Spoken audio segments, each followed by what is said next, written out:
En entrant dans le poste du cariste, vous remarquerez la marche basse et la plateforme coussinée pour prévenir les glissades et les chutes.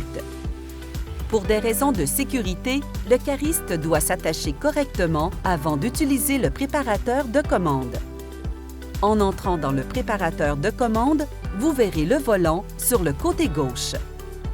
À droite, il y a le joystick de commande tout en un. En haut, il y a le levage, l'abaissement, la marche avant et la marche arrière.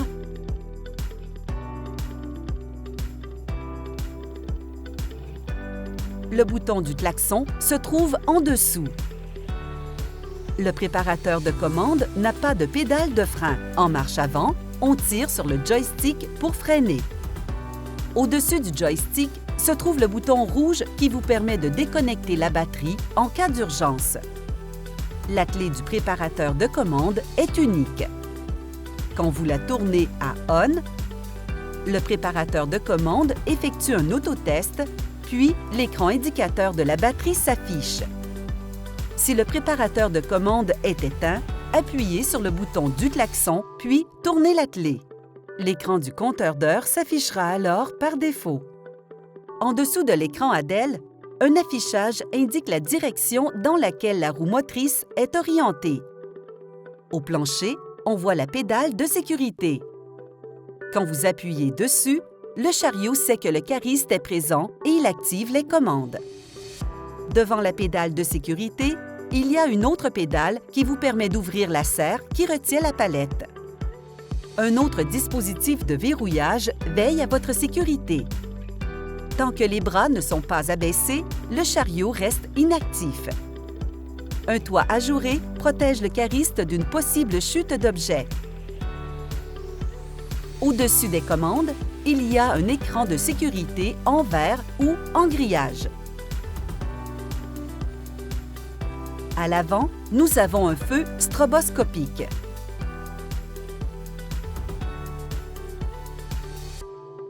Un chariot électrique se déplace en silence, alors ce feu intermittent ajoute une mesure de sécurité.